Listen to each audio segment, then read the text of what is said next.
Alors, bonjour à tous. Alors, pour démarrer, je vais vous inviter à faire un tout petit voyage dans votre début de journée. Et peut-être que certains d'entre vous ont commencé ce matin leur journée en se préparant une tasse de café et en utilisant pour ça un appareil très connu dont un très bel acteur américain fait la promotion. Et donc, ils ont pris une petite capsule, ils l'ont mis dans leur machine et ils ont obtenu un café qu'ils ont bu. Et puis ensuite, la question que je pose, c'est qu'est-ce que ces personnes ont fait de la capsule qu'ils viennent d'utiliser? Alors j'espère que ceux dans la salle qui ont fait ça ce matin, ils l'ont jeté au moins au recyclage et pas directement dans la poubelle conventionnelle, parce que ce serait dommage. Mais ce qu'il faut que vous sachiez, c'est que d'autres personnes ont fait différemment et je vais vous montrer ce qu'ils ont fait. Alors j'ai amené mon petit matériel. Et en fait,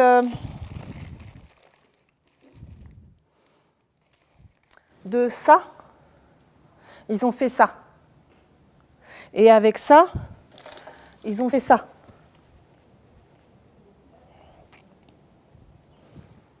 D'accord ? C'est-à-dire qu'en fait, ils ont pris le temps de récupérer cette chose que les autres ont jetée à la poubelle, ils l'ont stockée, et puis au bout d'un moment, ils en ont eu suffisamment, ils l'ont nettoyée, ouverte, laissée sécher, stockée un petit peu, et puis après, ils en ont fait quelque chose. Alors, beau ou pas, je vous laisse juge, mais en tout cas, ils en ont fait quelque chose. Alors, l'objet, Roman, rassure-toi, de la conférence, c'est pas qu'on fasse tous des colliers, mais en tout cas, c'est de se pencher un petit peu plus sur ces pratiques, parce qu'elles sont intrigantes, à plus d'un titre, parce qu'elles vont permettre de transformer quelque chose qui normalement est destiné à être jeté en quelque chose disons que certains n'hésitent pas à porter en public, et j'en suis la preuve aujourd'hui. Je peux vous assurer, pour ceux qui me connaissent, que je ne le porte pas qu'aujourd'hui pour faire la conférence. Je le porte régulièrement et je suis pas la seule. Alors, si ça marche, oui. Alors, j'avais choisi ce titre L'or du rien, avec l'idée qu'effectivement on peut transformer peut-être si on s'y prend bien, des rebuts ou des déchets en or. Alors c'est peut-être un petit peu ambitieux, mais en tout cas l'idée c'est qu'on peut manipuler ou transformer des objets déchus, donc des déchets, des choses dont on ne veut plus. On peut les transformer et les utiliser comme matériaux. C'est un petit peu la base du recyclage. Et dans ce dont je vais parler aujourd'hui, je vais me pencher sur des pratiques individuelles, puisque de tout temps, on sait que les gens ont récupéré et réutilisé des matériaux, des vieux objets pour en faire d'autres usages et leur redonner une seconde vie. Donc c'est vraiment une pratique très ancienne qui n'est pas du tout propre aux sociétés modernes. C'est aussi une pratique qui est très liée à l'économie de la nécessité. Il y a plein de gens dans le monde et dans l'histoire qui n'ont pas eu d'autre solution que d'utiliser, jusqu'à ce qu'il n'en reste rien, des matériaux, parce que c'était difficile de les utiliser. Donc ça, c'est des perspectives qui sont intéressantes. Mais moi, ce dont je vais parler avec vous aujourd'hui, c'est des gens qui décident par choix, alors qu'ils pourraient faire autrement, de créer des choses à partir de déchets. Effectivement, il y a une sorte de mode de la récup. On voit même en première page de grands magazines de décoration la mode récup avec des objets, des vieux objets qui sont transformés, des vieilles capsules de Nespresso qui sont transformées pour faire des objets qui se vendent. Et c'est ça qui m'intéresse. C'est-à-dire, c'est l'idée de pratiques qui, normalement, ne se font pas. On devrait garder les déchets loin de soi. Et certaines personnes décident de redonner de la valeur à ces objets-là en les retransformant. Et on va regarder comment ils font, ce qu'ils en font et qu'est-ce que ça peut dire en termes notamment de développement durable. Alors, on se trouve dans une situation où on produit des objets qui vont être jetés. Alors, je ne veux pas revenir sans arrêt sur ma capsule, mais en fait, cette capsule, elle a été produite, elle a été teintée dans l'unique objectif de servir à peu près une quinzaine de secondes et ensuite d'être jetée. Alors qu'en fait, il reste des qualités formelles dans cet objet-là, notamment sa couleur, sa forme, sa texture. Et ça, c'est quelque chose qui ne va pas du tout être remobilisé.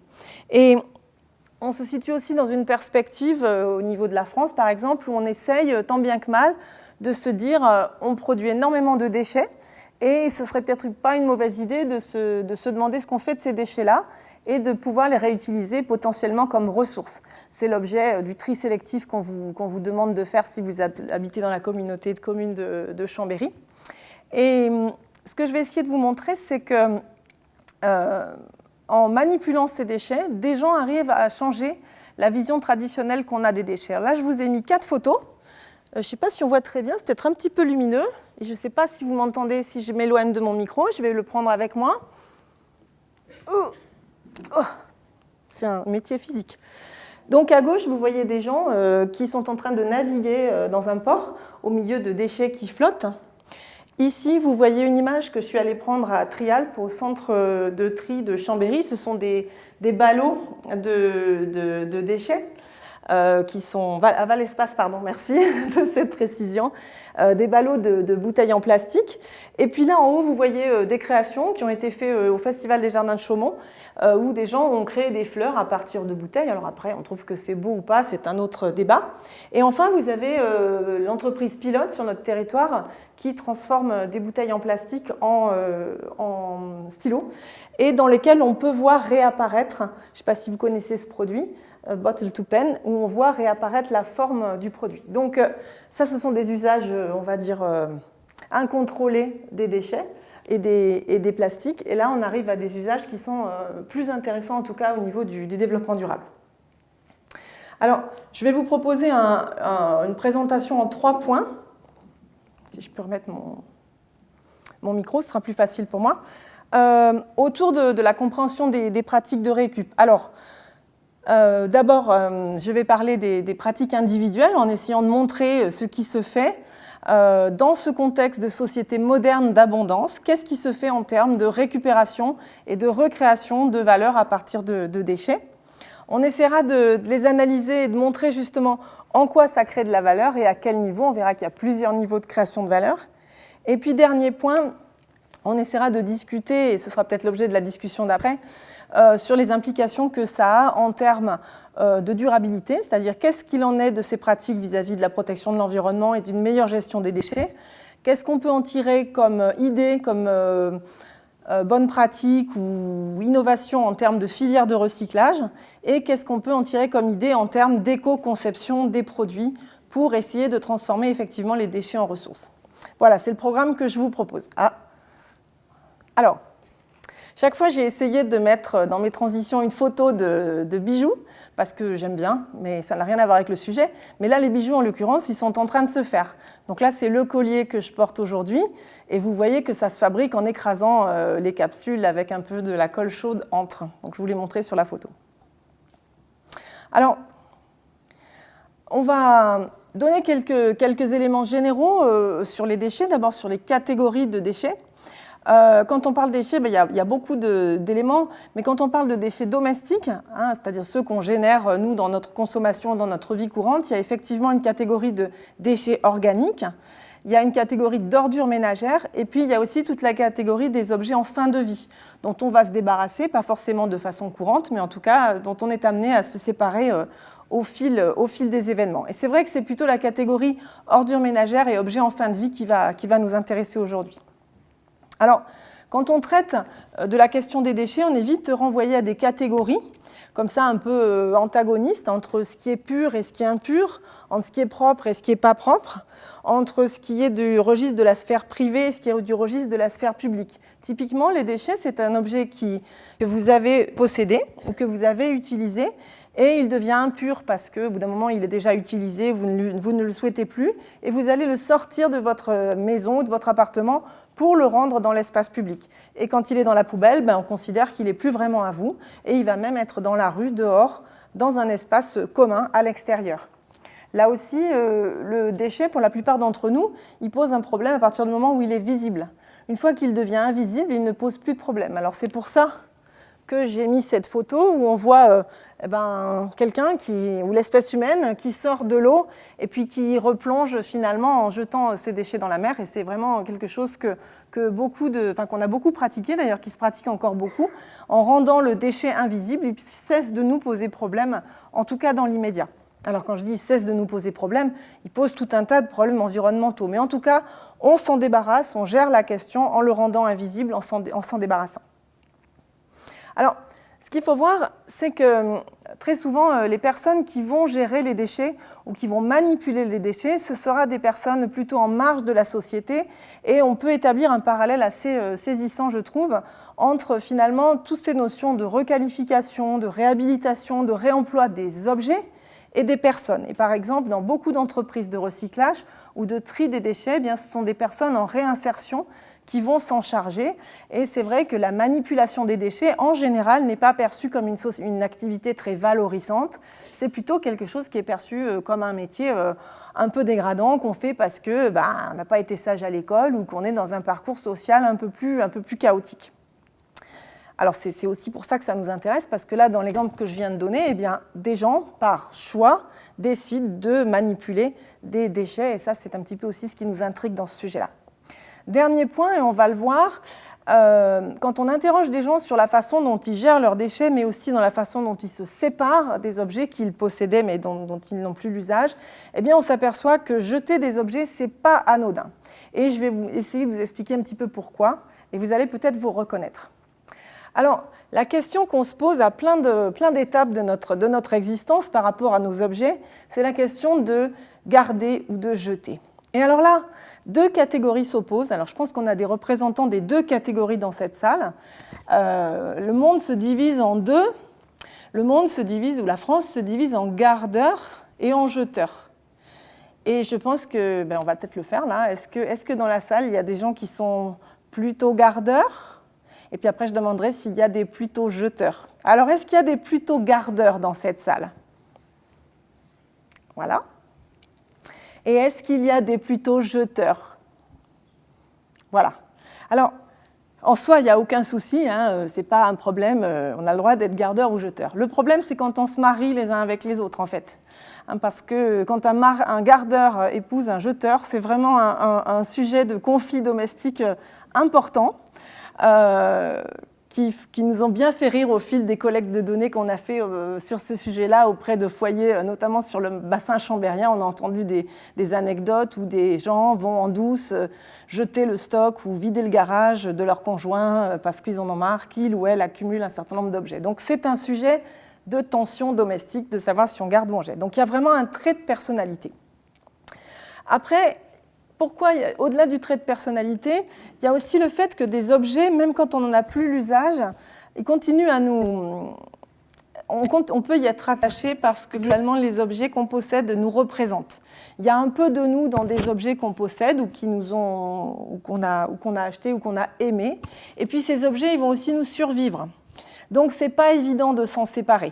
Il y a un rapport avec la pérennité, avec la mort peut-être, dans l'idée de se séparer des objets volontairement ou au contraire, avec des difficultés, ou alors au contraire avec bonheur. Il y a toujours cette relation d'identité vis-à-vis, par exemple, de ces anciens vêtements, dont on sait qu'on rentrera hélas plus jamais dedans, mais beaucoup de gens les gardent. Des objets liés à l'enfance, beaucoup de gens les gardent. Des objets aussi dont on n'a plus rien à faire, mais qu'on garde, on verra peut-être pourquoi, mais une des grandes raisons, c'est au cas où. Et peut-être que c'est quelque chose qui va parler à nos gardeurs dans la salle. Alors, dans la vie des individus, il y a ce qu'on appelle des occasions de jeter. Donc, typiquement, on peut être gardeur, et puis au moment d'un déménagement, c'est là qu'un grand tri se fait. On déménage, et là, on se redemande si on doit garder tout ça. Et il y a un tri systématique un petit peu qui est fait entre les objets qu'on avait accumulés et savoir si on va les garder avec nous dans une nouvelle étape de la vie. Alors les gens, quand ils divorcent typiquement, eh bien, ils décident de jeter pas mal de choses qui peuvent leur rappeler des épisodes douloureux ou quand ils changent de vie, etc., etc. Donc on voit dans les parcours des individus qu'il y a vraiment des moments où on va retrier le stock d'objets en fin de vie et faire des opérations commando vers la déchetterie ou la ressourcerie, par exemple. Alors, effectivement, pourquoi garder? Pourquoi jeter, pourquoi pas, mais en tout cas, pourquoi garder? Alors, trois grandes raisons, je les ai un petit peu données. Une, c'est effectivement des raisons d'attachement sentimental et identitaire. Il y a aussi des raisons financières. Parfois, un objet n'a plus de valeur financière, mais quand vous vous dites « je l'ai payé », 1 000 € ou 500 € ou 50 €, peu importe. Donc, je le garde parce que ça me fait mal au cœur de le jeter. Donc, une raison plus financière. Et puis, il y a aussi plein de fois où des gens vont garder pour des raisons strictement utilitaires. Ils n'ont plus l'usage, mais au cas où. Ça peut servir. Et ça, c'est un prétexte à garder pas mal, et on va le voir, et c'est ce qui va nous intéresser à partir de maintenant. Alors, je n'ai pas réussi à faire une apparition en 2 morceaux, donc j'aimerais que vous regardiez plutôt la partie qui est à gauche. Je vais vous expliquer, là je vais vous montrer des résultats d'un travail d'enquête qu'on a fait avec une collègue de l'Université d'Aix-Marseille pour l'Agence de l'environnement et de la maîtrise de l'énergie. Et on va donner quelques points de méthodologie. Donc, c'est une série d'enquêtes qu'on a réalisées en observant des pratiques individuelles de récupération en France, en les observant directement, en rencontrant des gens, en allant les voir faire, en visitant des garages, en allant à des fêtes de la récup, etc. Et puis on a fait aussi ce qu'on appelle de la netnographie, c'est-à-dire qu'en fait, beaucoup de ces personnes qui font de la récupération parlent de leurs pratiques sur Internet, comme ils parleraient de toute autre chose sur Internet, mais discutent sur Internet. Et pour nous, en tant que chercheurs en sciences sociales, c'est vraiment une mine d'or, c'est le cas de le dire, d'aller voir ce que les gens se racontent sur ce sujet-là, sur des blogs, sur des forums d'associations, etc. Il y a énormément de contenu qu'on peut capter, puisqu'à partir du moment où ils l'ont écrit sur Internet dans des forums publics, nous, on y a accès en tant que chercheurs. C'est très intéressant, puisque les gens ne savent pas forcément qu'ils sont observés. Donc c'est vraiment, vraiment très riche. Et puis, on a fait des entretiens avec des experts, donc je crois qu'une est dans la salle. Mais je ne suis pas très sûre, on verra. Alors, ce que je vais vous montrer là, autour des pratiques de récup, il y a 4 stades que je vais développer. Un stade autour de l'approvisionnement, comment on obtient ces objets avec lesquels on fait de la récup, des pratiques de stockage, des pratiques de création et puis des pratiques de valorisation. Alors, voilà le genre de choses auxquelles on a soumis les personnes qu'on a interrogées. On a amené des caisses et des caisses d'objets, et puis on leur a demandé de les trier devant nous en nous expliquant comment ils s'y prenaient. Et ils ont abouti, après beaucoup de négociations entre eux, à des catégories dans ce qu'on pouvait garder et puis ce qu'on pouvait éventuellement jeter. Ils ont eu beaucoup de mal à se mettre d'accord parce qu'effectivement, on n'a pas tous les mêmes critères. Certains voulaient classer en fonction de l'aspect esthétique, l'aspect formel d'un objet, d'autres l'aspect utilitaire, d'autres l'aspect ne pas gaspiller, etc. Donc, déjà, il y a de l'approvisionnement interne. On a des objets et avant de les jeter, on se pose la question de qu'est-ce que je pourrais en faire? Est-ce que ça mérite d'être gardé? Est-ce qu'on peut jeter? Mais à cet approvisionnement interne, il y a également un tas de pratiques d'approvisionnement externe. Alors, qu'est-ce que j'appelle approvisionnement externe? Eh bien, c'est beaucoup faire les encombrants. Alors, je disais à mon collègue tout à l'heure qu'une enquête qui a été publiée, une enquête de la Sofres qui a été publiée en 2012, montrait que 34% des Français ont glané cette année. Enfin, avaient glané en 2012, au moins une fois dans l'année. Donc, glaner, ça veut dire récupérer sur le trottoir, dans les encombrants, ou un peu comme ça, au petit bonheur la chance, des objets que d'autres avaient abandonnés. Donc, c'est une pratique qui se pratique vraiment couramment. Dans des vides-greniers aussi, parce qu'on trouve beaucoup de choses pour pas cher. Il y a aussi dans des lieux comme le bric-à-brac d'Emmaüs, où on va trouver des quantités d'objets pas chers du tout, et c'est aussi des pratiques d'approvisionnement externe. Alors, le glanage, les encombrants par exemple, c'est une pratique qui est plutôt discrète. Les gens nous expliquent qu'ils y vont le matin tôt, avant que le jour se lève, parfois dans un autre quartier parce qu'ils n'ont pas trop envie qu'on les voie ou qu'on les reconnaisse, ils ont peur de se faire prendre, ils ne savent pas trop si c'est autorisé ou s'ils ne font pas quelque chose d'illégal, ils se posent un peu la question, ils ont peut-être peur de rencontrer d'autres gens qui font aussi du glanage et il pourrait y avoir des conflits autour de vieux trucs qui sont mis dans les encombrants, etc. etc. Donc, c'est une pratique discrète, relativement assumée, là aussi source de beaucoup de conflits. Les glaneurs ne sont pas toujours d'accord entre eux, parfois ils ont un conjoint qui est jeteur et il est moyennement content qu'on ramène tout un tas de trésors du glanage. Mais en tout cas, c'est une pratique courante et qui apporte beaucoup de plaisir aux gens qui le font. Ils adorent. Quand on parle de leur glanage des encombrants à 5h du matin sur les trottoirs de Chambéry, ils sont à la chasse au trésor, avec l'idée des bonnes surprises et qu'on va pouvoir trouver peut-être une pépite au milieu de tout un tas de merdouilles. Donc ça, c'est leur mot à eux, c'est pas moi qui l'emploie à dessein en public, mais c'est comme ça. On va passer là-dessus. Alors, le stock.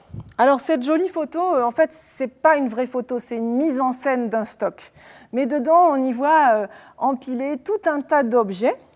Et finalement, ce lieu de stockage où on garde ce qu'on a trouvé, ou ce qu'on a trouvé dans la rue, ou ce qu'on a gardé d'un approvisionnement interne, eh bien c'est un lieu finalement très intéressant pour les gens qui ont ce stock chez eux, parfois dans un garage, dans un grenier, au fond du jardin, des fois c'est une simple boîte.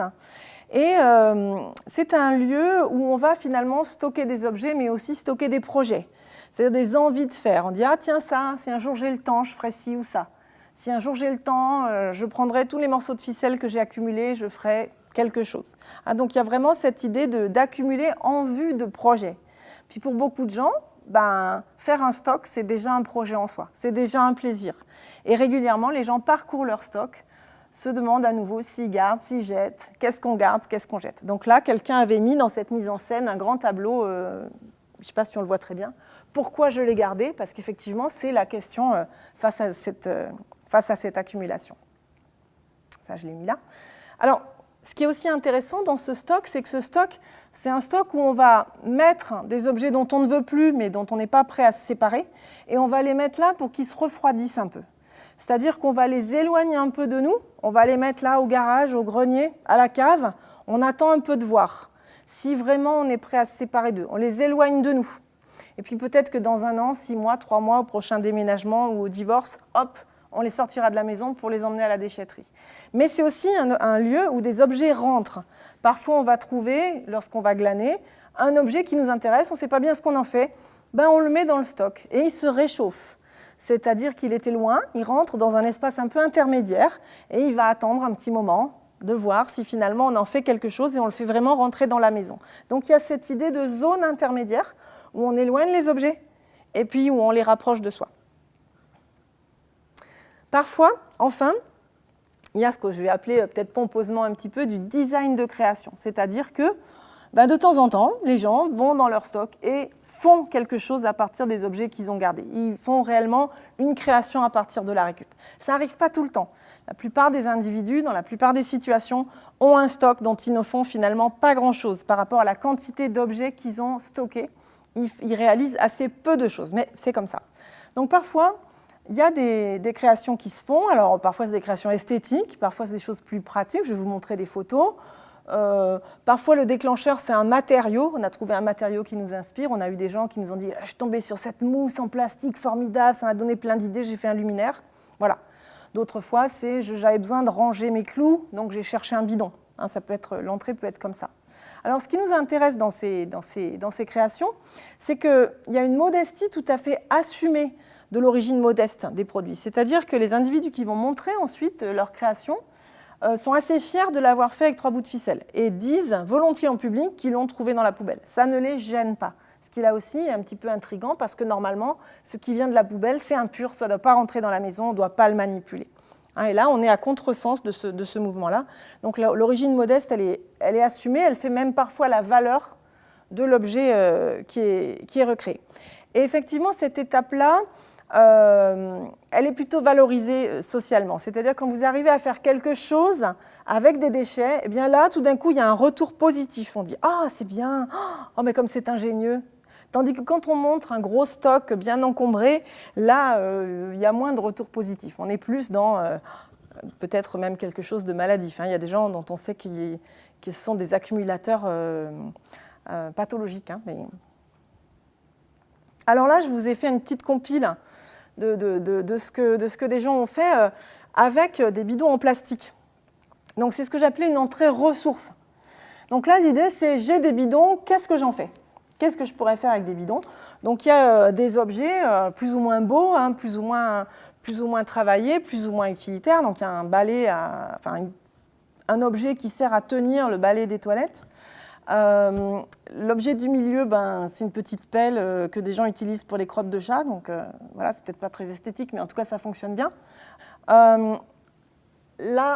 Là-haut, on voit un objet qui sert à tenir le téléphone portable pendant qu'on le recharge. Alors ça, il faut savoir que c'est un objet qui existe en fait, qui n'est pas fait d'habitude dans un vieux flacon. Et là, l'idée, c'était de montrer qu'on peut le découper dans un vieux flacon, probablement de lait de toilette avec un pousse-mousse. Et puis, vous avez aussi un arroseur. C'est-à-dire que si vous faites des trous dans une bouteille en plastique et que vous emmanchez un tuyau, ça fait un très bon arroseur, ça fait une pluie relativement facile pour le jardin. Une petite serre avec des des bouteilles en plastique.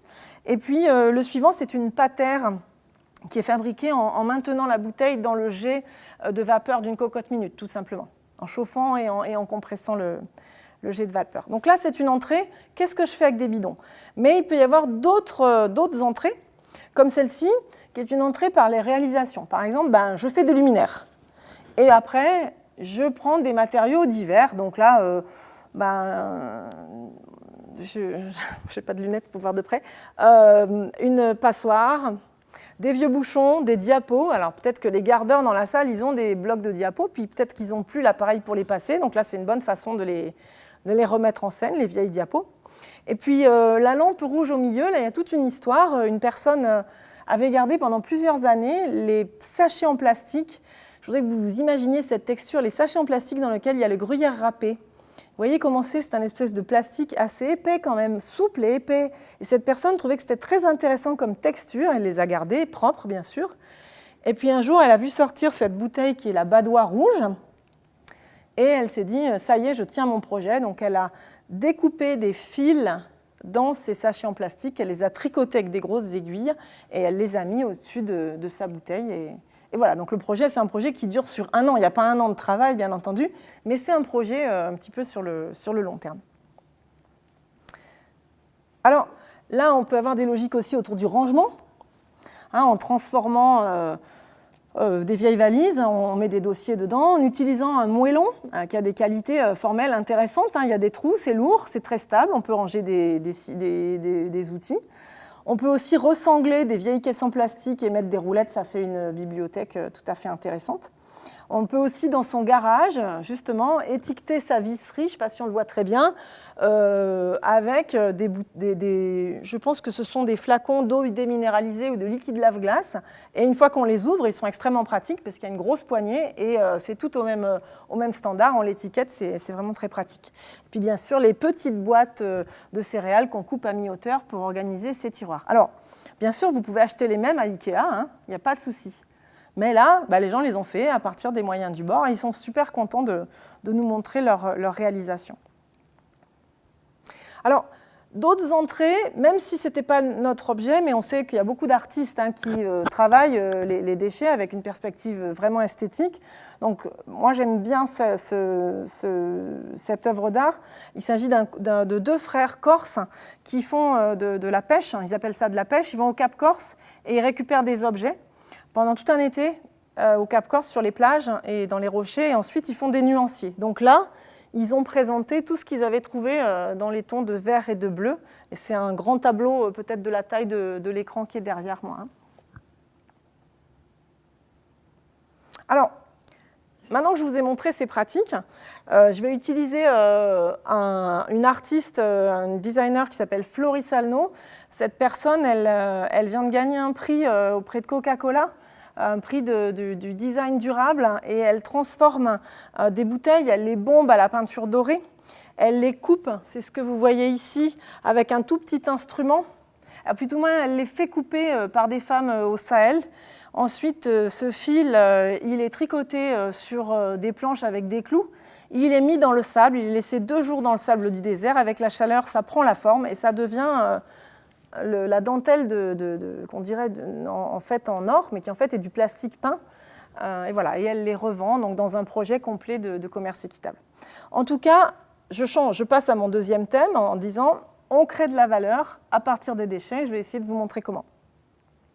Alors, création de valeur, effectivement, on voit cette création de valeur de mon point de vue parce que des gens vont, à partir des déchets, créer une valeur qu'on va appeler une valeur d'usage, c'est-à-dire quelque chose qui leur est utile, qu'ils vont utiliser dans leur quotidien parce qu'ils en ont besoin pour ranger, pour trier, comme par exemple les bidons là, qui étaient alignés pour mettre sa visserie. On est typiquement dans une valeur d'usage, c'est pratique, c'est utilitaire.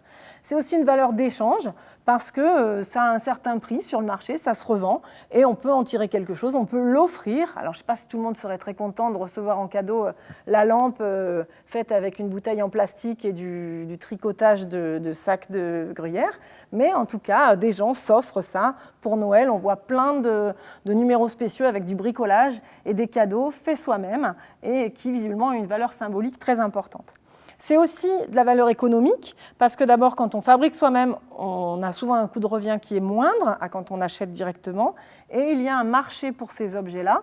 Un marché, je le montrerai, il y a même un site qui s'appelle Etsy, où il y a uniquement des créations fait main, et où une grande partie de la production est faite à partir de déchets. Mais il y a aussi un marché, tout simplement Le Bon Coin, ou marché si vous allez dans les brocantes ou dans les vides-greniers, il y a beaucoup de gens qui vendent leurs propres réalisations. Alors, c'est aussi une valeur expérientielle. Alors, qu'est-ce qu'on entend par valeur expérientielle? C'est-à-dire que les pratiquants de cette récup, quand ils parlent de ce qu'ils font, ils en parlent comme d'un hobby. Ils prennent du plaisir à le faire. Donc, c'est ça que j'appelle valeur d'expérience. Ils aiment le faire, ils se régalent, ils le font, c'est une activité de détente. Alors, la valeur environnementale, on y retournera un petit peu après. Dans certaines conditions, il y a effectivement une valeur environnementale évidente à ce type de pratique. Quand, par exemple, au lieu de jeter un objet à la poubelle, vous continuez à l'utiliser parce que vous en avez trouvé une nouvelle fonction, ça fait un déchet de moins. Et donc, ça fait aussi un produit de moins qui est acheté. Donc, sur le plan environnemental, ça peut être tout à fait intéressant. Également, valorisation sociale, parce qu'on va le voir, beaucoup de ces récupérateurs, non seulement ils font, mais ils en parlent. Et ils en parlent sur Internet. Et il y a des communautés très importantes de récupérateurs qui échangent non seulement des objets, mais des conseils, des avis, et beaucoup d'admiration et beaucoup de valorisation sociale à travers Internet sur ce type de pratique-là. Alors, si on parle un peu de valorisation sociale, pour rentrer un petit peu dedans, c'est là aussi quelque chose qui nous intrigue. Parce que normalement, comme je l'ai dit tout à l'heure, manipuler les déchets, ce n'est pas quelque chose de très, très valorisant. Et peut-être des gens qui travaillent dans le tri ne sont pas forcément, ne sont peut-être pas hyper fiers de ce qu'ils sont en train de faire, même si ce travail-là a une valeur sociale absolument évidente. Ce n'est pas forcément un métier dont spontanément on pense qu'on pourra tirer une grande valorisation sociale. Et là, ce qui nous intéresse, c'est que dans le domaine de la récup, les gens sont très fiers de leur pratique. Ils le font, donc il y a des pratiques réelles, et puis ensuite ils le diffusent dans des communautés virtuelles. Et il y a des communautés de récupérateurs, ils se soutiennent, ils se racontent les conflits avec leurs conjoints, ils se donnent des conseils. Il y a des gens qui prennent le temps de se filmer en train de tricoter le fameux fil de gruyère, là, dont j'ai parlé tout à l'heure, qui explique comment ils l'ont fait. Et puis des gens prennent le temps de répondre « c'est super, mais comme tu es créatif, mais explique-nous comment tu as fait, etc. » Il y a des concours qui s'organisent de façon informelle sur la façon de détourner ou de récupérer les bouteilles de Badois. Et il y a vraiment des choses assez extraordinaires qui sortent. On a suivi une communauté qui va faire de la récup en allant régulièrement visiter les bennes qui se trouvent à l'extérieur des cimetières, expliquant que beaucoup de gens changent les fleurs alors qu'elles sont encore viables pour refleurir les tombes et mettent ensuite à l'extérieur des cimetières, dans les bennes qui sont destinées à récupérer la terre et les plants, etc., mettent tout un tas d'objets, des coupes, des fleurs encore viables. Et ces gens-là récupèrent, alors bien sûr, ils mettent un point d'honneur à ne pas rentrer, bien entendu, dans le cimetière pour prendre les fleurs qui ont été mises sur les tombes, mais là, elles sont dans la poubelle, elles sont donc à tout le monde, ils les récupèrent et ils les ressuscitent.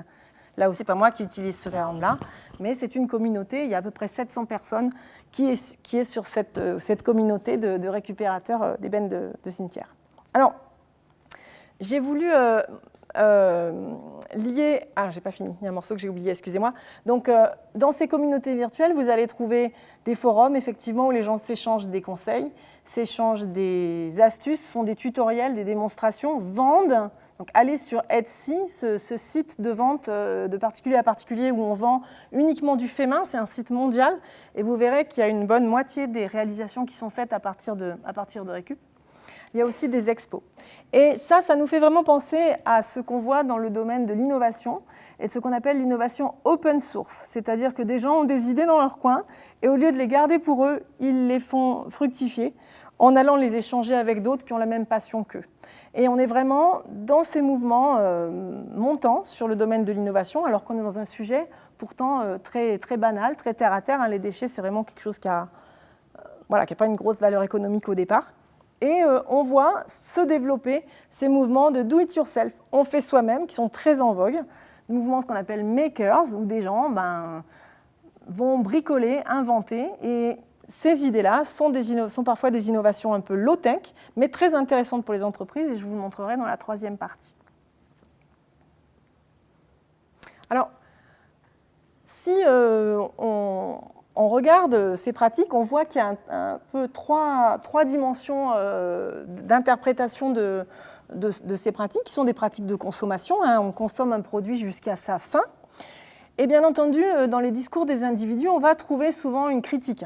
Critique de la consommation, critique de la surconsommation, critique du gaspillage.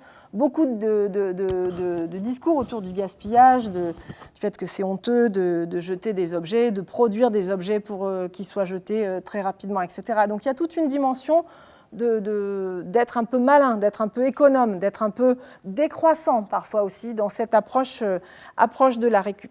Mais ce dont on s'aperçoit, c'est qu'une grande partie des pratiquants sont tout à fait au-delà de la nécessité économique et le font par plaisir ou par idéologie ou par conviction.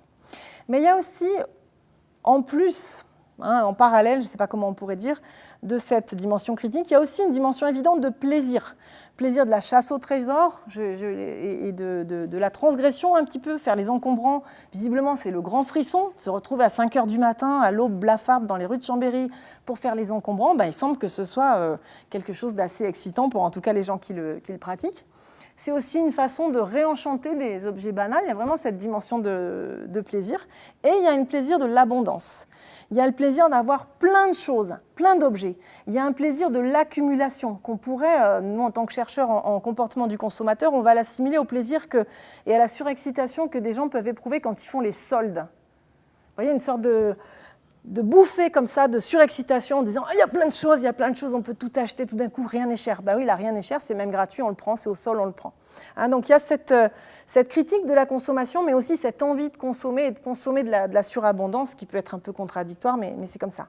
Et puis il y a évidemment une dimension de prestige, un prestige un peu à la Bourdieu, avec l'idée d'avoir une pièce unique, quelque chose qui est totalement original, que personne d'autre n'a. Et aussi un prestige d'avoir été capable de trouver de l'or au milieu des détritus. D'avoir l'œil qui va permettre de détecter de la beauté dans quelque chose où le commun des mortels ne voit que du rebut, que de l'ordure. Donc il y a cet élément un peu de distinction qu'on va vraiment retrouver chez les récupérateurs. Pardon. Alors, encore un bijou. Voilà le bijou qui a fait crier fort des étudiants de l'école des arts et métiers, le master éco-conception au Bourget-du-Lac. Quand j'ai montré cette bague, vraiment, ils ont poussé des grands cris parce que cette bague, c'est embêtant. Vous voyez ce que c'est ? C'est un circuit électronique qui a été découpé pour le monter en bague. Et évidemment, les étudiants à qui j'ai montré cet objet se sont inquiétés de l'aspect santé. Parce que quand on porte sur la main un circuit électronique qui est rempli de produits potentiellement toxiques, ce n'est pas forcément terrible. Quand on se lave les mains, ça tombe sur les mains, on transpire. Ça peut donc se communiquer à la peau. Donc c'est relativement une mauvaise idée au niveau de la santé que de porter un circuit imprimé sous forme de bague. Mais ceci dit, ça se fait. Il y a des gens qui valorisent des fins de vie de circuits imprimés en faisant ça et qui trouvent ça beau. Après, c'est un choix personnel.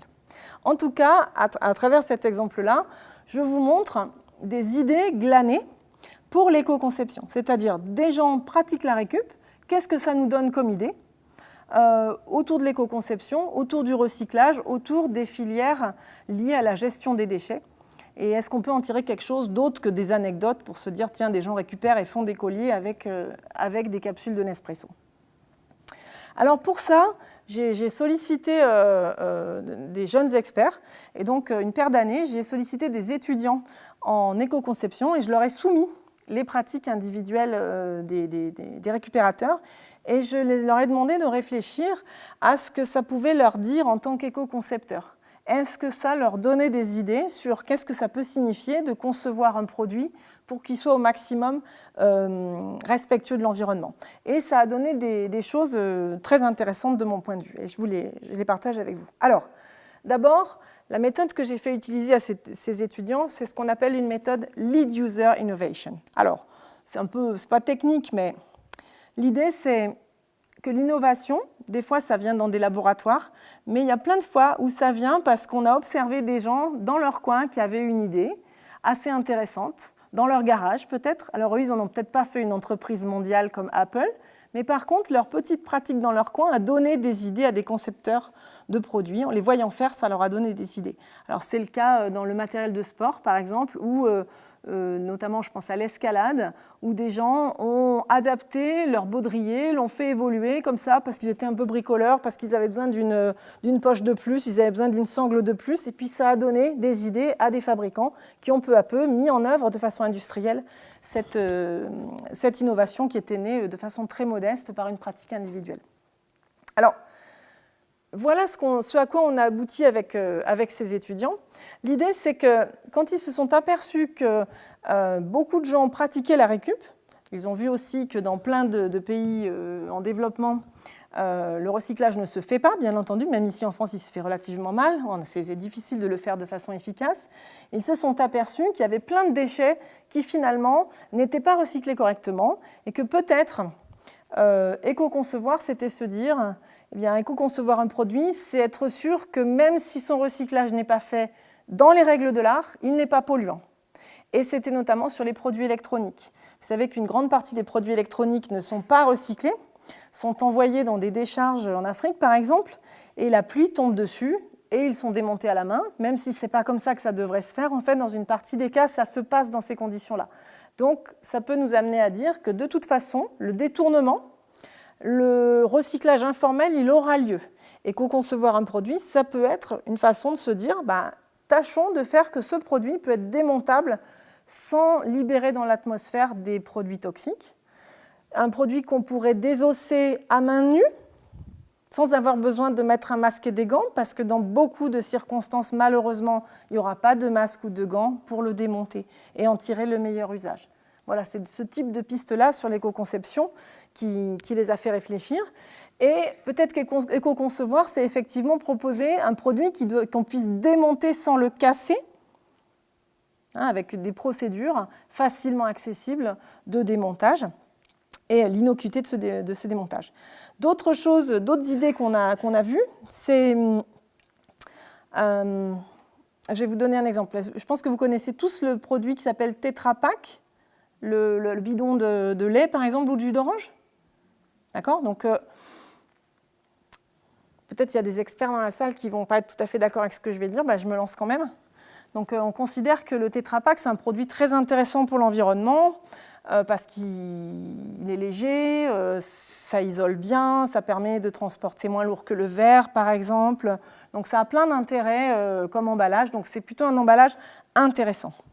Cependant, c'est un emballage qui reste extrêmement difficile à recycler. D'accord ? Vous voyez bien comment il est fait. Il y a une tranche de carton, une tranche de papier aluminium et une tranche de plastique, une feuille de plastique.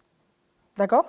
Pour recycler ça, c'est quand même assez compliqué. Il faut faire tremper, gratter pour enlever la pulpe de carton.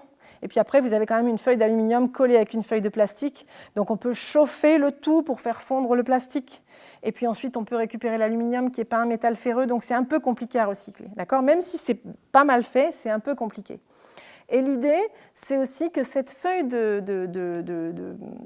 Tetra Pak, elle a des qualités formelles en elle-même. Peut-être ce n'est pas nécessaire de la ramener à de la pulpe de papier, de l'aluminium et du plastique. On pourrait la réutiliser. Et il y a des gens qui se construisent des cabanes avec ça. Parce qu'en fait, c'est très intéressant au niveau isolation. C'est comme un isolant mince. Vous avez 3 feuilles qui, si elles sont rendues étanches, vous pouvez faire comme des tuiles. Ce n'est pas forcément très joli, mais c'est relativement efficace, c'est étanche, c'est bien isolant, un petit peu comme de la couverture de survie. D'accord ? Donc il y a des cloisons qui se font, alors ce n'est pas hyper durable, ça ne dure pas 25 ans, mais vous avez une structure en métal, des feuilles de Tetra Pak d'un côté, on remplit avec des bouteilles en plastique vide qu'on ferme et qui vont constituer un isolant, et de l'autre côté, on réagrafe de la feuille de Tetra Pak. Et on a recyclé, on a revalorisé le Tetra Pak directement pour ses qualités formelles, sans le ramener au produit, à la matière première de base. Donc, ça peut donner des idées, on espère que ça va donner des idées à Tetra Pak et à d'autres, avec l'idée que si ces pratiques de récup ont du succès, s'il y a une mode récup, ça veut aussi dire que peut-être des objets peuvent être recyclés, même si on sait que c'est recyclé. C'est-à-dire que l'origine modeste, l'origine de déchets, ce n'est pas forcément un défaut. Au contraire, dans pas mal de circonstances, ça peut être quelque chose de tout à fait valorisé valorisant pour l'acheteur du nouveau produit qui va être fait à partir de là. Une autre idée sur laquelle on a réfléchi, c'est de penser à la modularité des produits, c'est-à-dire qu'au lieu de tout changer, on pourrait par exemple sur certains produits changer seulement l'intérieur ou customiser l'extérieur si on a envie de le faire évoluer. Enfin, pas mal de pistes autour de cette récupération et de ce détournement sur l'éco-conception. Alors, je vous montre des produits différents qui vont être un petit peu dans cette logique. Alors, il y a des produits qui sont fabriqués pas loin du tout d'ici. Vous avez une série de sacs. Ici, de ce côté-ci, je n'arrive pas à voir si c'est à droite ou à gauche, dans l'autre sens, mais enfin là, il y a des sacs qui sont faits à Bourgoin-Jallieu par une entreprise une marque qui s'appelle Réversible et qui va récupérer des bâches qui sont utilisées pour la publicité et qui va en faire des sacs. Et ces sacs, ils sont vendus, ils sont assez jolis, c'est toujours des pièces uniques ils vont faire à nouveau un tour sur le marché. Et finalement, ces sacs, de toute façon, à la fin, par cette entreprise-là, vont être recyclés. C'est-à-dire que ce plastique, il redeviendra du matériau, du granulé de plastique. Mais avant d'être transformé en granulé de plastique, on en fait des sacs, et ces sacs, ils se vendent relativement cher. Alors, à côté, en haut, vous avez des sacs sur la même logique qui sont faits avec des bâches de camion. Donc, je vous en ai amené un, ici. Donc, ce sac, c'est un sac d'une marque suisse qui s'appelle Freytag. Donc, ça se voit moins ici. Mais si vous allez en Suisse, vous aurez l'occasion d'en voir sur énormément de monde. Donc, l'idée, le tour de force de cette marque, Freytag, c'est de vendre la bâche de camion usagée au prix du cuir, en fait, parce que c'est une marque relativement prestigieuse en Suisse. Donc, c'est de la bâche de camion. Il y a une odeur, d'ailleurs, dans le sac. Donc, ça fait partie du charme. Ça s'achète comme ça. Le cuir aussi a une odeur. La bâche de camion, il y a une odeur. Et la bandoulière, c'est récupéré aussi à la casse. Alors, c'est un processus industriel, mais c'est de la ceinture de sécurité. Et le galon, c'est de la chambre à air de vélo. Et Freytag, c'est une entreprise qui a une vingtaine d'années et qui a très très bien organisé son système de récupération pour faire venir d'Europe ce produit-là, en fabriquer des sacs, des pièces uniques et avoir un très beau modèle économique à partir de là. En dessous, c'est Air France qui vend de façon relativement chère à ses clients VIP, on va dire, ou en tout cas première classe ou en business, des sacs de voyage avec ces bâches de communication, où chaque fois on aperçoit soit le A, soit le F, enfin en tout cas une lettre qui va évoquer la marque Air France, et ils sont extrêmement fiers de ce produit-là qui se vend bien, parce que c'est assez chic, en tout cas dans ce registre-là. Bon, le produit, je l'ai montré tout à l'heure, le stylo qui se fait à partir d'une bouteille de plastique, donc il est innovant, mais il est innovant. Le fait qu'il soit fait en matériaux recyclés, c'est intéressant, mais ce qui m'intéresse plus dans ce produit, c'est qu'on voit l'origine modeste. On ne cherche pas à masquer le fait que c'est du plastique recyclé. On revoit dans le corps du stylo, on voit que c'est fait à partir d'une bouteille et ça ne pose pas de problème. Pour un certain nombre de clients, c'est au contraire quelque chose de plutôt chic de montrer quelque chose qui est fait à partir d'une vieille bouteille.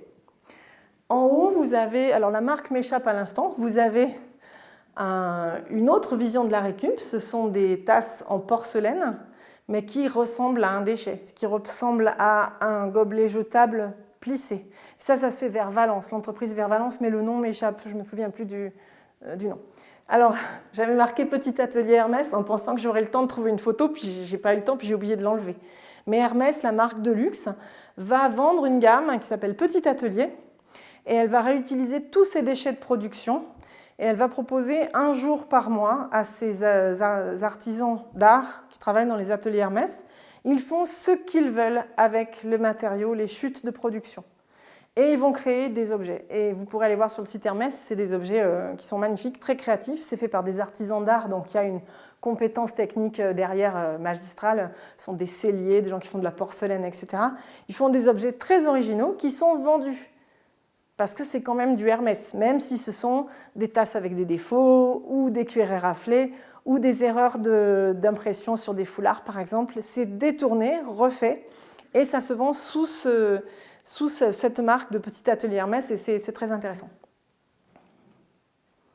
Alors, d'autres idées D'autres idées, vous reconnaissez là une boîte jaune d'une célèbre marque de chocolat pour les enfants, enfin peut-être pas que pour les enfants d'ailleurs.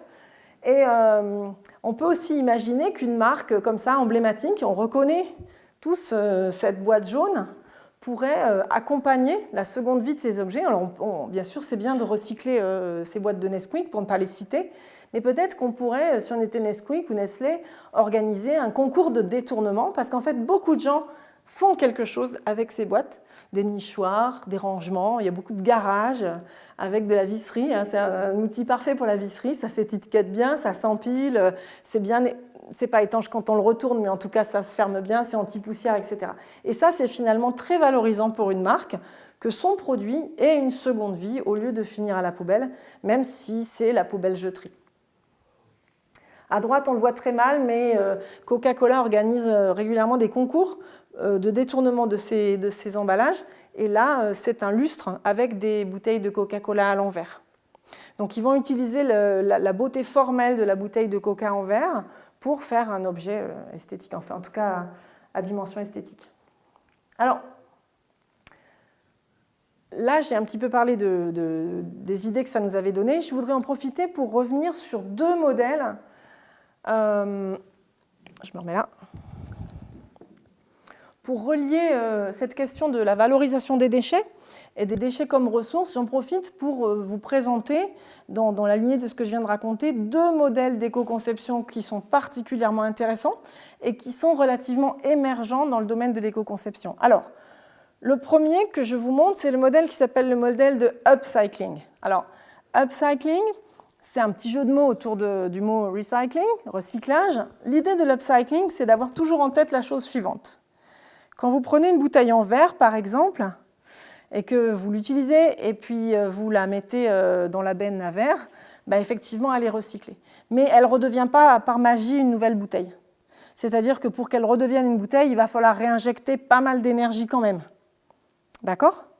Et pire pour une feuille de papier. Bien sûr, la feuille de papier, elle a plusieurs vies. Mais en fait, à chaque tour, elle perd de la valeur. C'est-à-dire qu'elle commence comme une belle feuille de papier glacée, et puis après, elle devient une feuille de papier moins glacée, par exemple de la feuille d'imprimante en papier recyclé. Elle va devenir de papier journal, et puis elle va devenir du carton. Et puis la fois d'après, si elle a de la chance, elle devient un carton un peu moins joli, et puis après, elle finit par être de la pulpe. Donc à chaque tour de recyclage, il y a bien un recyclage, mais on perd de la valeur. On est plutôt dans un modèle qu'on va appeler de downcycling. Il y a de la perte de valeur, et surtout, il faut réinjecter de l'énergie. Donc le principe de l'upcycling, c'est de se dire, bien sûr, il faut recycler le papier, aucun souci. Mais si vous utilisez, quand vous imprimez recto verso, vous êtes dans de l'upcycling. C'est-à-dire que vous allez, avant de recycler réellement votre produit, vous allez essayer de prolonger sa durée de vie en amont. Quand vous réutilisez un produit avant de le jeter, même s'il est recyclé, vous augmentez sa durée de vie. Et vous êtes dans une perspective d'upcycling. C'est-à-dire de minimiser la perte de valeur au fil du recyclage. D'accord ? Donc, chaque fois que vous réutilisez un produit, vous faites faire un tour de plus de recyclage à un objet, d'accord ? Sans forcément avoir besoin de réinjecter beaucoup d'énergie pour le recycler. Donc ça, c'est une perspective par rapport à la gestion des déchets. Deuxième modèle qui je trouve intéressant, c'est ce qu'on appelle berceau au berceau, cradle to cradle en anglais. L'idée, c'est que dans la plupart des modèles conventionnels d'éco-conception, on va s'intéresser à la vie d'un produit depuis l'extraction des matières premières jusqu'à ce qu'il ne reste plus rien du produit et qu'il finisse dans une décharge ou éventuellement recyclé. Donc on va être dans une perspective qui s'appelle techniquement du berceau à la tombe.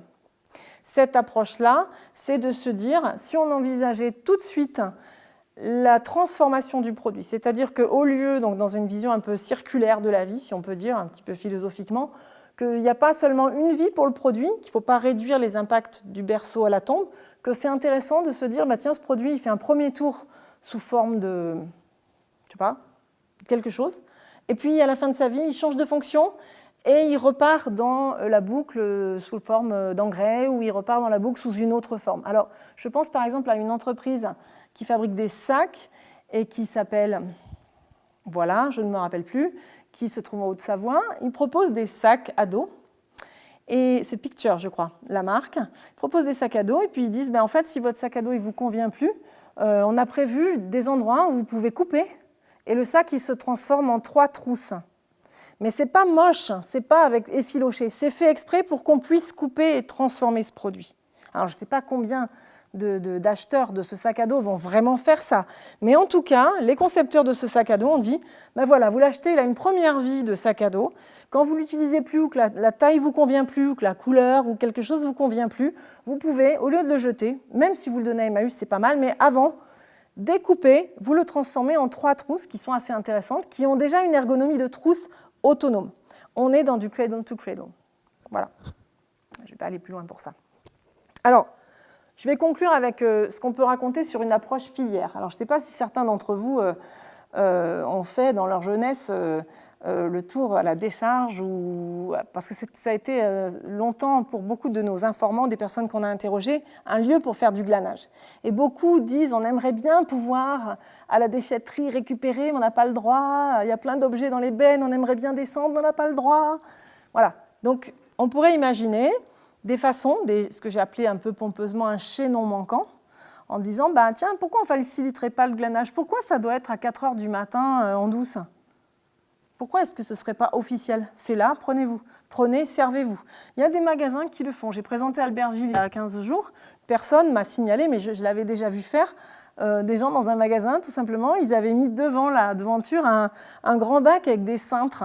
Au lieu de les jeter, ils les avaient mis devant le magasin, ils avaient mis « servez-vous ». Et en fait, du coup, c'est une bonne façon de dire je facilite le glanage. Au lieu de les mettre à la poubelle et que des gens disent « tiens, c'est dommage ces cintres à la poubelle », ils les mettent devant, on se sert, c'est quelque chose de positif, on facilite le glanage. Je ne sais pas si tout a été pris, mais c'est une bonne façon. Et ce que m'expliquait cette dame, c'est que la plupart des gens ne prenaient pas 15 cintres. Ils ne se disaient pas « tiens, c'est gratuit, j'en prends plein ». Ils en prenaient 2 ou 3, et voilà. Et ils étaient super contents, ils trouvaient que c'était une bonne idée. Donc là aussi, on a créé de la valeur sociale, de la valeur environnementale. C'est un produit qui ne va pas être détruit, qui ne devra pas être recyclé. Ce n'est peut-être pas évident à recycler un cintre en plastique. Il y a du métal, il y a du plastique, c'est vraiment pas évident. Mais c'est une bonne façon de peut-être faciliter le glanage. On peut aussi imaginer que les gens qui gèrent Emmaüs, je sais que c'est le cas, ils croulent en fait sous les objets qui sont donnés. Et tant mieux, il y a plein d'autres gens qui vont donner des objets. Mais finalement, eux, il y a tout un tas d'objets dont ils ne savent pas que faire, qui ne seront pas réachetés pour leur propre usage, mais qui par contre pourraient être utilisés comme matière première pour des détournements, pour de la récup. Parce que plein de gens qui pratiquent de la récup ont envie aussi d'avoir beaucoup de matériel, pas cher, pour pouvoir essayer, pour pouvoir dire « tiens, je fais une lampe, elle est moche, tant pis, je recommence ». Donc, une source d'approvisionnement tout à fait intéressante et pour une clientèle qui n'est pas forcément la clientèle habituelle d'Emmaüs. Alors, ça se fait déjà, des gens n'ont pas attendu qu'on leur dise « vous avez le droit d'aller chez Emmaüs », tout le monde a le droit d'aller chez Emmaüs, qu'on soit dans le besoin ou pas. Mais en tout cas, c'est aussi des façons de changer un peu le rôle des ressourceries et de dire « il y a un stock de matériaux qui peuvent être utilisés pour de la récup ». Alors ça se fait déjà, il y a des filières très très intéressantes de réemploi créatif. Il y en a une à Paris qui s'appelle la Réserve des Arts, il y en a une qui s'appelle Écolégramme sur Bourgoin, il y en a peut-être ici aussi. Ce sont des associations qui vont récupérer des matériaux auprès d'industriels par exemple et qui vont les mettre à disposition d'associations, d'artistes pour justement un réemploi créatif. Et c'est aussi une très très bonne façon de faire circuler des objets qui n'auraient peut-être pas été recyclés de façon super efficace dans un premier temps. Alors, non, finalement, j'avais encore ça. Romane, je parle sous ton contrôle, j'ai encore 1 minute? Oui. Alors, pour conclure, on peut donner des conditions quand même de durabilité, c'est-à-dire c'est bien gentil, c'est pratique, ça donne peut-être des idées, mais c'est pas toujours durable. C'est-à-dire que parfois, ça a des inconvénients quand même environnementaux importants. Alors, par exemple, garder, c'est pas toujours une bonne idée. Et peut-être que, comme la majorité des Français, vous avez chez vous une boîte de vieux téléphones portables, un tiroir, ça peut être une armoire parfois. En tout cas, les gens ont beaucoup stocké ce genre d'objets. C'est un peu dommage parce que dedans, il y a vraiment des matériaux qui gagneraient à être recyclés, qui gagneraient à être valorisés. Et donc, ce n'est pas toujours une bonne idée de stocker. Des fois, c'est une bonne idée de stocker parce qu'il y a vraiment des matériaux qui se recyclent très, très mal. Des mousses, des composants, des polyesters. Des fois, ça se recycle mal, alors il vaudrait mieux que les gens les gardent chez eux et puis qu'ils en fassent une lampe, une sculpture de jardin, parce que de toute façon, il n'y aura pas une meilleure destinée pour ces produits. Par contre, quand c'est des matériaux comme le cuivre, sur lesquels il y a un gros marché, il y a une tension, voilà, ça se vend assez bien, peut-être que c'est plus intéressant d'aller le recycler plutôt de le stocker pour faire une sculpture où on le mélange avec du plastique, où on en fait un tuteur de jardin, alors qu'on pourrait utiliser un matériau moins noble. Donc, c'est intéressant de se dire aussi dans quelles conditions c'est bien, cette récup informelle, et puis dans quelles conditions c'est un peu limite, parce que ça stocke des matériaux qui seraient vraiment efficacement recyclés par les collectivités locales, par exemple. Et voilà, c'est encore à définir. Ou certaines fois, le fait de remanipuler, par exemple, les composants électroniques, ce n'est pas du tout une bonne idée, parce que sur le plan de la santé, c'est vraiment pas bien de remanipuler ces objets. Et puis, il y a aussi l'idée que c'est un prétexte à l'accumulation et que ça, ce n'est pas forcément une très bonne idée. Et puis, si ça devient trop la mode, on peut aussi imaginer de faire du neuf avec du vieux. Et je vais vous montrer un objet que j'ai acheté au marché. Donc, peut-être beaucoup d'entre vous l'ont. C'est un petit bracelet qui se fait avec des capsules de Coca-Cola, d'accord, qu'on tricote après avec un fil, etc. Donc, c'est très agréable à porter. Personnellement, je trouve ça très joli. Mais des fois, je me dis, quand je vois une personne qui vend 150 capsules, je me dis, mais a-t-elle bu tous ces Coca ? Vous voyez ce que je veux dire? C'est-à-dire que si vous voulez vraiment en mettre une grosse quantité, peut-être qu'elle a bu tous ces Coca, et puis voilà, tant pis. Mais à un moment donné, il ne faudrait pas que pour produire des objets récup qui se vendent bien parce que c'est fun, on en vienne à utiliser le produit neuf. En gros, ça me va si les capsules qui sont utilisées pour faire ce bracelet ou mon collier, c'est des vieilles capsules qui étaient destinées à être jetées. Alors d'accord, on en fait un objet, c'est rigolo.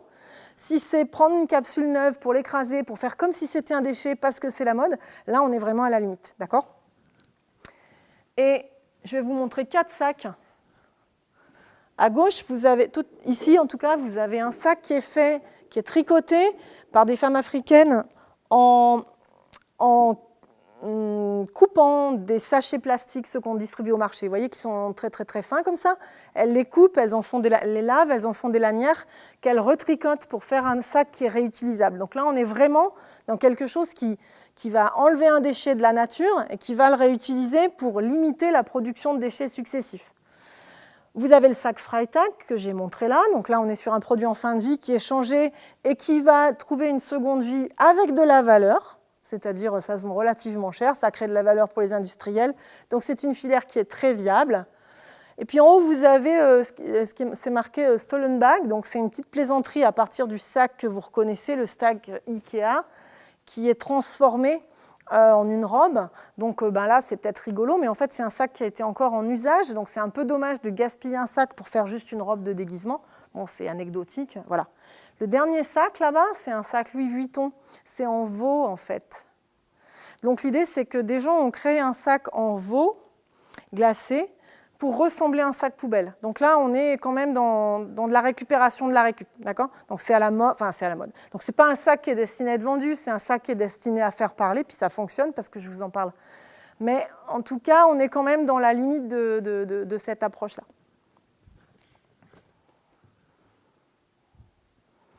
Bon, j'en ai toujours un, hein. Je mens un peu, quoi, parce que j'ai toujours une photo à montrer. Cette fois, c'est vraiment la dernière. Ça va, il ne faut pas me dire quelque chose comme ça, sinon on reste encore. Donc là, je vous montre, vous pourrez aller voir un projet qui est rigolo, qui est aussi fait par des étudiants au départ. En haut, vous avez des bidons. Alors on peut dire, tiens, c'est marrant, ils ont fait des marionnettes avec des bidons, mais ce n'est pas des marionnettes. En fait, ils ont conçu un ordinateur. Voilà, c'est un projet qui se met en œuvre en Afrique, même s'il a été développé au départ en France.